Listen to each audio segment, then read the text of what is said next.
Yun. Alright, magandang hapon sa inyo lahat dyan na nanonood. Kung kayo ay nanonood ngayon, no, it's a bit early para sa ating Facebook Live, guys. So once again, si Jerry Domingo ulit ito, Specialty Finance Manager, owner ng Pinoy Car Talk sa Facebook, Instagram, and sa YouTube. So today I have a special video for you guys. We don't have a client yet sa sakyan na to. I know there's been some interest mula sa Filipino community about this one here, especially since 2021, no, na redesign tong sasakyan na to, right? And you know, you guys know naman na sa lahat ng Japanese brands, top 3 ko palagi is Toyota, Honda, Subaru. And of course, nagbebenta rin naman tayo ng Nissan. Kung gusto ng kliyente natin ng Nissan, kinukuhanan ko sila ng Nissan. But I figured, you know, I'll take this opportunity today to do a video for you guys to go over yung brand new redesign for 2021 going forward na Nissan Rogue. So the Rogue kasi I know is one of those popular SUVs sa ating mga Pilipino sa community natin, no? So you're either gonna see a RAV4, a CRV, and then close to that after would be the Nissan Rogue. So I know a lot of you guys are aware na 2021 na redesign siya. So I had the opportunity to do a video today. So let's do a quick walk around, no? We're gonna talk about the Nissan Rogue, ano yung bago, para makita nyo rin kung ano yung itsura niya ngayon if you're considering it for your next na SUV, right? So right off the bat, tingnan nyo sa harapan, guys. Yung front niya, kitang-kita mong iba na. So drastically different kumpara sa mga previous years models ng Nissan Rogue. Nakita nyo yung split design ng kanyang lights sa harapan, di ba? So yung daytime running lights, andito na siya ngayon. Parang mas maliit yung headlights niya, right? You got the nice chrome na trim. So itong design na to, right, if you guys are noticing, different from the 2020 model. And going forward, lahat ng Nissan models, no, Pathfinder, Armada, Kicks, will have this V/squarish na chrome trim sa harapan. Very squarish design siya. So yun yung harapan niya. I think it looks very nice. It looks very attractive, no? But of course, as you guys know, pag pibili ka naman ng sasakyan, hindi pwedeng sa looks ka lang titingin. So the one thing I'm gonna point out, no, so between the 2020 and the 2021 model, yung makina niya remains the same, 2.5 liter, 4-cylinder. However, yung horsepower output niya ay nag-iba. So the 2020 year models, maximum horsepower was 170 horsepower. 2021 going forward, it's gonna be 181 horsepower. So significant jump in the horsepower output, right? I also want to point out na yung makina niya is the same, 4-cylinder without a turbocharger, right? So very much like the Toyota RAV4 for the 2019 model. If you guys remember, no, yung RAV4 nung na-redesign siya, the horsepower went up from 170 to 209. So with the Nissan Rogue, still the same engine, but during the redesign, they managed to bump the 170 horsepower na output from the previous year models up to 181. So if in case anybody is sensitive or cares about horsepower output sa sasakyan, one thing you're gonna notice too is yung trend ng mga SUVs recently, di ba? If you notice, yung Toyota RAV4 when it first came out, they went with the more boxy, more edgy na design. If you notice sa Nissan Rogue, they also went the same way, right? So if you notice sa harapan niya, hindi na siya as rounded sa harapan, hindi na rin siya kasing rounded sa taas, hindi na rin siya kasing rounded sa likuran. It's all very edgy, very squarish. And based sa conversation ko with one of the managers here sa Nissan, that design aesthetic of edgier, squarish design is gonna carry over sa lahat ng mga bagong Nissan. Looking at the Armada, even the Frontier when it gets redesigned for 2022, I believe. The Pathfinder as well, no? So the boxier, edgier design is gonna be the new thing, ika nga. So let's take a look sa likod naman. So if you look sa likuran niya, I think it has a nice combination of both edginess tsaka roundedness. Hindi siya kasing rounded parang yung CRV tsaka yung mga previous models, no? But hindi siya kasing edgy parang yung RAV4 na parang straight lines lang. Very conservative. Actually, if anything, no, yung likod niya, it reminds me of yung Ford Escape na bago. So kita mo na yung kanyang kanyang badging nandyan na. Trim badging na rin. Now, speaking of trim level, guys, for the Nissan Rogue 2021, there are technically 4. So the base model is the S, the mid trim is the SV. Merong upgrade package na SV Premium, right? Merong SL, no, sorry, SV Premium yung may leather, and then it goes up sa Platinum na, which is the top trim level, has all the bells and whistles. So, right now, for budget sake, kasi of course, a majority of my followers, clients ko, you know, are usually buying the mid-trim section ng mga sakyan. So, I figured I'm gonna do a quick video sa SV. So, buksan natin itong likuran. So, still the same thing, andun yung hinge niya dito. Backup cameras right there. So, yan yung likuran niya. So, we're looking at the kulay red, no? Color-wise nga pala, meron siyang red, blue, gray, white, tsaka black. Okay? So, yan yung likod. Got nice space there. Got tonneau cover. Yung kanyang spare tire nandito sa likuran. Ayan siya. So, on the higher trim levels, mas maraming features, as you guys know. As for all vehicles naman. Just trying to put this back together properly. Dahil lang ha. Hindi ko siya mabalik ng isang kamay eh. May dalawang kamay. Sorry. Yan. Yun. Tingnan naman natin ngayon yung sa passenger side. So passenger side, ito po yung loob niya. So again, we're looking at the SV trim level, no? So good space there sa likuran. Sort of two-tone na design yung sa loob. So you got the black and then the gray sa gitna. This is a cloth interior kasi SV lang to. You got two charging ports here sa likuran. So right there. So just like all the standard ng mga SUV nowadays, 60-40 split. So that folds down, the other side folds down as well. For convenience sake, diba? Sa gulong naman, does have the nice, stylish na alloy rims. Now here's the thing, no? And that's the one objection na meron ako sa Toyota. If you start sa base model ng Honda, na CR-V, yung wheels na makukuha mo alloy na. And I believe the same thing din sa Nissan Rogue. Sa Toyota, if you start sa LE, you get steel rims na may plastic na covers. So, you know, definitely one thing that Toyota has to step up. And this one here on the SVs, you can see very stylish, nice looking tires, tsaka rims, no? These are all season tires, alloy rims. Size wise, you're looking at 18-inch, so these are 18-inch na rims. So ayan siya. And the one thing that I'm gonna point out too with this one here, na a lot of people have pointed out, if you notice yung position ng pintuan niya, one of the things that a lot of people have mentioned is how it's nice to have a door na almost opens to close to a 90-degree angle. So it makes things easier, see, to get into kung meron kang anak, car seat, or whatnot na gustong ilagay. Kasi most doors will only open up to here, diba? With the Nissan Rogue, it actually opens close to 90 degrees na ganyan. Also nice pointing out yung leather trim niya dito, if you notice, that's leather there.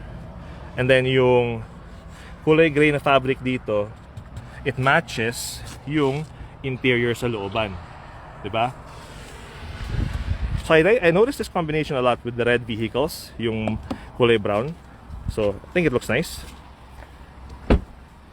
Dito naman tayo ngayon sa front passenger side. So ito naman sa front passenger side. So again, same thing guys. Black trim here, gray sa gitna. Cloth interior on the SV. If you want the leather interior on the SV, you have to go to the SV Premium, which is an extra 2,000. So I like how merong space dito, no? That's one thing na I never figured out sa Honda CR-V, yung dinadrive ko na touring. They completely got rid of this area. And it doesn't make sense to me. Kasi napaka-practical nitong lalagyan na to eh. Right? So opinion ko lang naman. So this one has it. It doesn't have the power seats sa passenger, but it does have it sa driver. So same standard lang naman dito. Ayun yung sa harapan niya. Again, you get that nice combination ng brown na parang leather. This one has the black leatherette. And of course, yung black na plastic with those nice chrome trims. Glove box size, ayan siya. Standard na glove box size. Maliit nga lang sa opinion ko. Punta naman tayo sa driver side. So one thing I'm gonna point out, no, on the SV ng Nissan Rogue, it does have yung, alam niyo parang sa amin sa Honda, yung camera sa gilid, So ayan siya. Hindi siya nagmumura na ganong kalaki parang sa Honda. Very subtle, very subdued yung design. You know the camera's there, pero hindi siya completely noticeable, no? And maganda rin yung pagkatingkad ng red niya.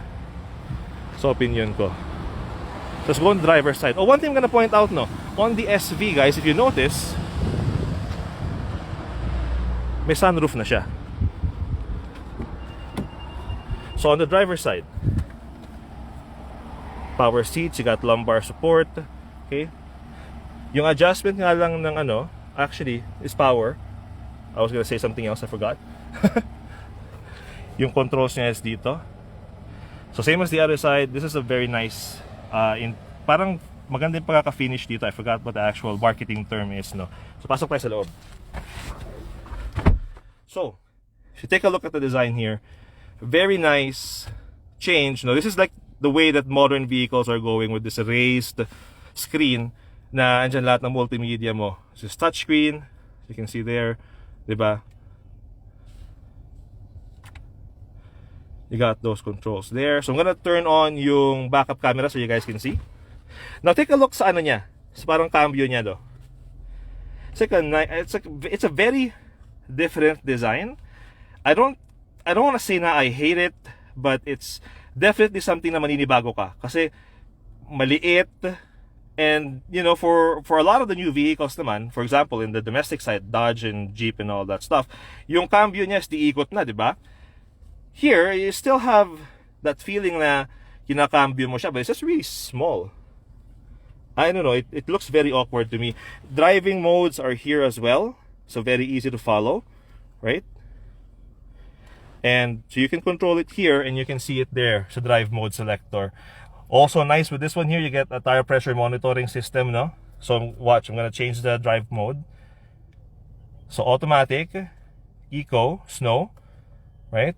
Off-road.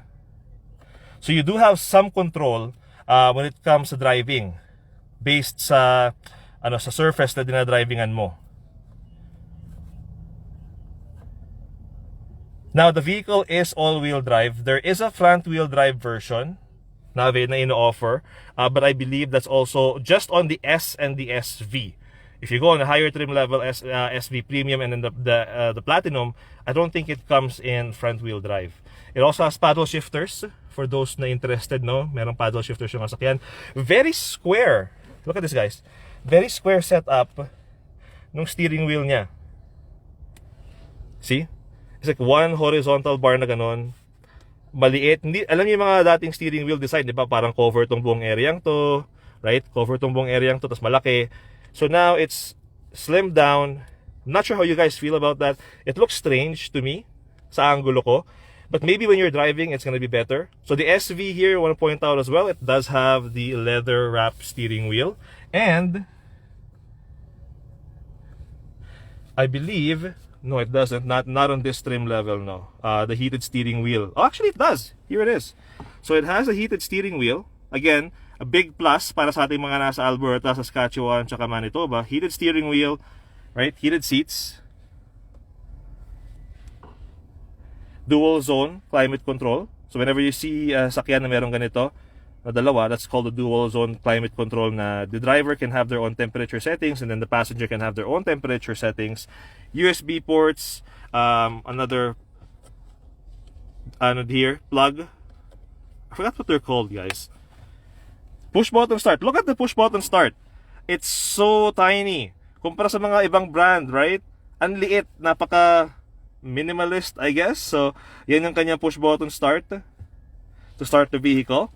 Oh, sorry, I mentioned I was gonna do the backup camera. So let me just show that to you guys. Zoom out the screen. Put the vehicle in reverse. What? Oh, okay. So normally when you're reversing, you just pull back, diba? But now it's different. I guess you have to push forward on this one to go on reverse. Huh. That can confuse some people. Kasi ako sanay ako pag reverse, pababa yung cambio mo. Here, you actually have to push forward to go on reverse.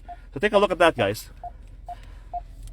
Now that looks impressive, considering the fact that we are looking at the mid-trim SV, no? You don't even have to go to SV Premium. On the SV itself, you have the 360-degree bird's eye view camera. this feature used to only exist sa platinum trim level and sa higher trim levels. I don't even think, for example, sa Honda CR-V wala kaming ganito. On the Toyota RAV4, I believe it has it. Sa Honda CR-V, I don't think meron kaming ganyan. So on an SV level na trim, to have the bird's eye view camera, I think is a big improvement when it comes to Nissan Smart. Very nice display there, as you guys can see. Yung backup sensor is going off. Yun yung narinig na beep, beep, beep, beep. If you notice, it's right there. So if it's something too close, if I'm gonna hit something, okay, beep, beep siya. That's still actually a very far distance pa. And yung nadedetect niya is yung snow lang. But again, safety features, di ba? Can't go wrong. Now, susi-wise, hasn't changed. Ganyan pa rin ang design niya. And again, just like I mentioned before, no, sa mga certain brands like Nissan, the remote starter is built in na. So the SV trim level has the remote starter built in, which is nice. Again, something that you don't have to pay extra for, right? Remote starters are not cheap, guys. Pinakamura is $599 installed professionally. So to get one free, for example, sa Honda CR-V and sa Nissan Rogue, kasama na siya. That's like you saving $599. Money that you don't have to spend is always great. So let's put this thing back on park, no? So I'm thinking you have to press this. Ayun, so you press that for park. Let's check out yung sunroof niya because it's a lot bigger than you guys might expect. So it's actually almost as parang panoramic na dating niya. Take a look at this, guys.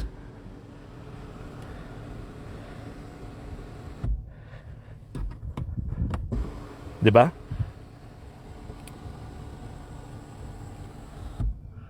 So again, these are features back in the day na you actually have to pay a lot of money for to get yung panoramic style na sunroof na ganyan. Now it comes on the SV trim. So I think, you know, good on Nissan Smart for that.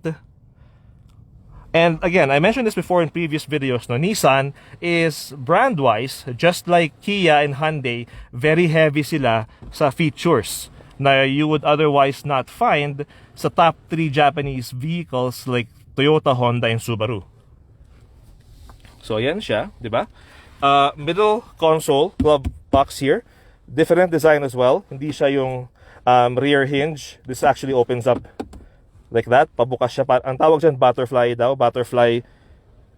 So ayan yung space sa loob. So overall, I think it's very nice, no? It looks very modern, and that's what a vehicle should strive to be in this day and age. So let's take a look here sa front dash. So we got the tire pressure monitoring system. You got your 4x4 indicator. Diba? Let's see what else is here. Of course, yung audio mo. Yung radar, yung safety system ng Nissan, guys, I'm not using the exact marketing terms, and I do apologize. There is exact marketing terms for this. But yung radar mo sa harapan, lane departure warning mo, and then yung blind spot monitor. So it does have all those nice safety features. So the blind spot monitor on the Nissan Rogue is actually here. This little triangle light here. I'm not sure if you guys can see it, but it's right there. Ayan siya. So mag-iilaw yan kapag mayroong kasakyan sa blind spot mo.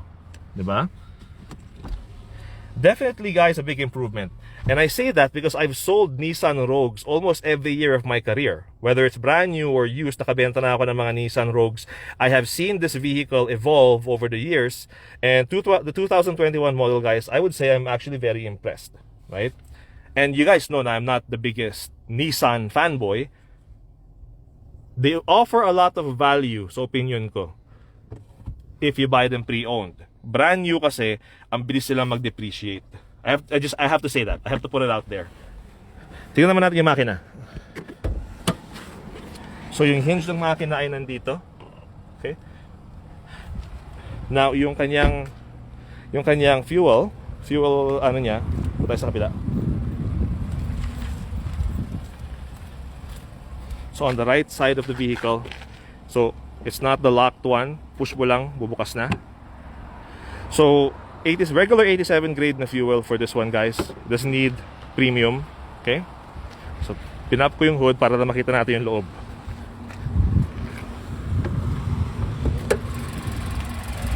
So yun yung loob niya. Oh, di ba?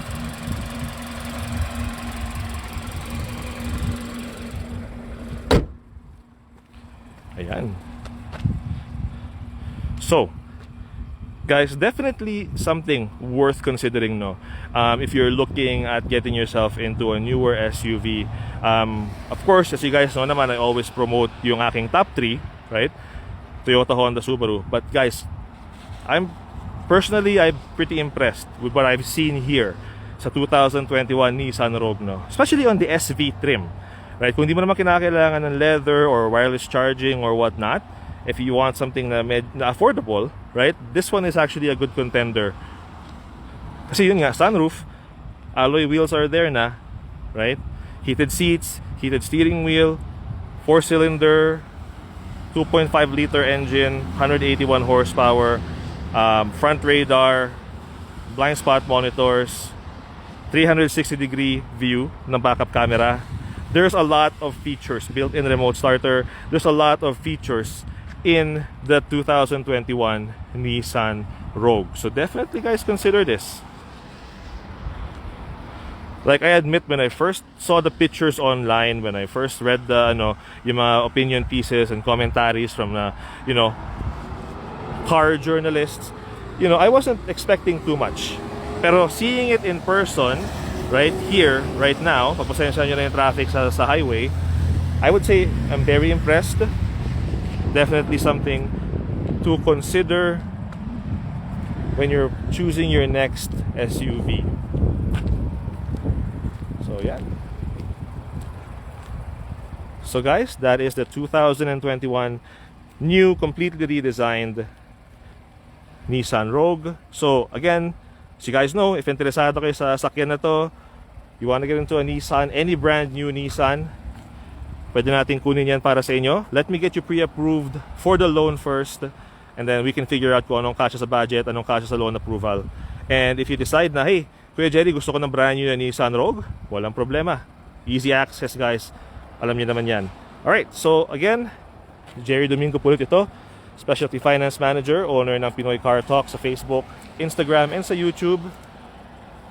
And guys, this is the 2021 brand new Nissan Rogue SV.